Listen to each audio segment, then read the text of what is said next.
Bismillahirrahmanirrahim. Assalamualaikum warahmatullahi wabarakatuh.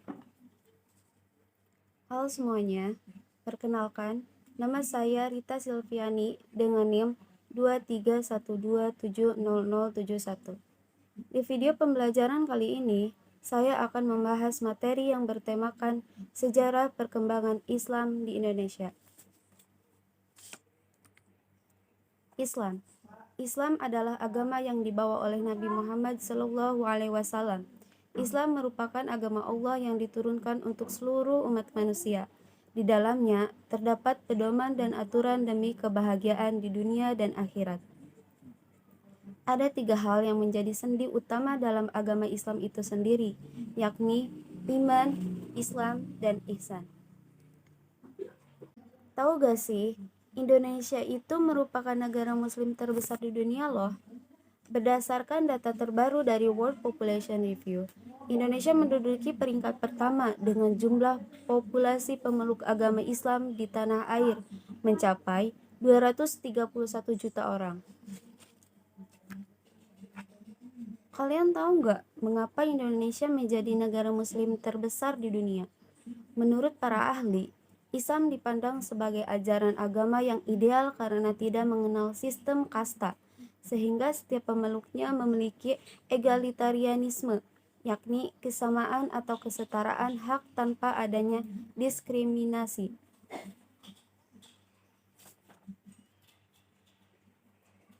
Pembahasan yang pertama, masuknya Islam ke Indonesia.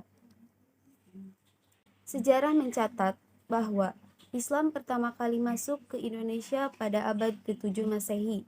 Perdagangan maritim menjadi jalur utama penyebaran agama ini. Pedagang-pedagang muslim dari berbagai wilayah seperti Gujarat, India, dan Timur Tengah datang ke pelabuhan-pelabuhan Indonesia membawa bersamaan ajaran Islam. Bukti sejarah masuknya Islam pada abad ke-7 Masehi ditunjukkan oleh berita Cina dari zaman dinasti Tang.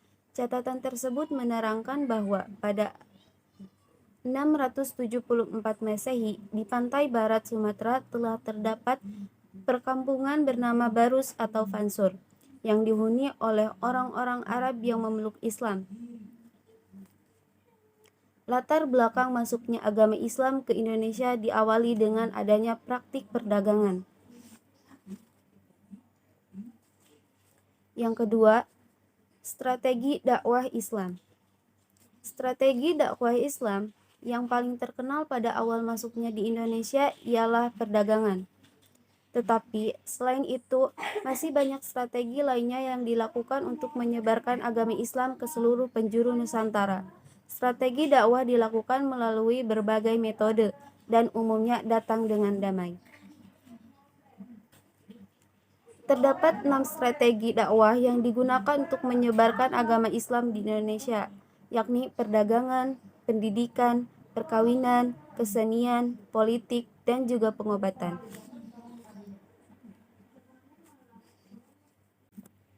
Yang ketiga, sejarah singkat masuknya Islam ke Nusantara. Pengaruh Islam telah masuk ke Nusantara sekitar abad ke-7. Dibawa langsung oleh para pedagang Arab. Buktinya adalah adanya permukiman Islam pada tahun 674 di Baros.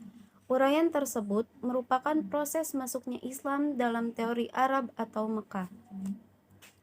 Selanjutnya kita akan membahas tentang teori masuknya Islam di Indonesia. Mengenai kapan dan siapa yang membawa Islam masuk pertama kali ke Indonesia, ada 4 teori yang akan kita bahas kali ini. Yang pertama, teori Gujarat, yang kedua teori Mekah, yang ketiga teori Persia, dan yang keempat teori Cina.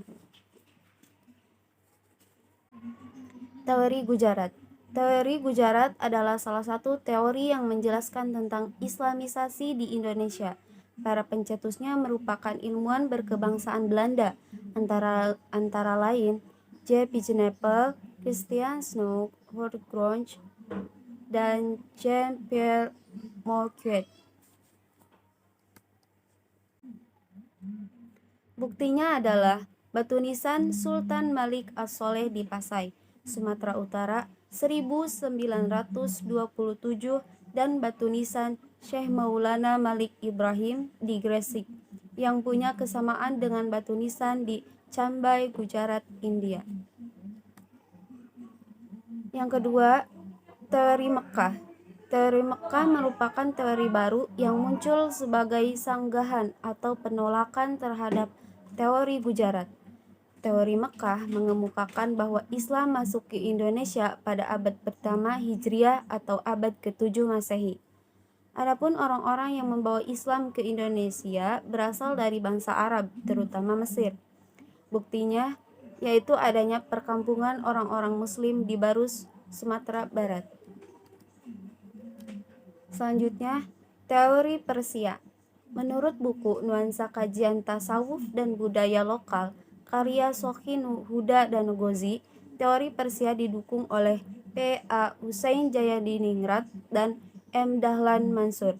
Teori ini menyebut Islam masuk ke Indonesia dibawa oleh kaum Syiah melalui jalur perdagangan yang berasal dari Persia, Iran.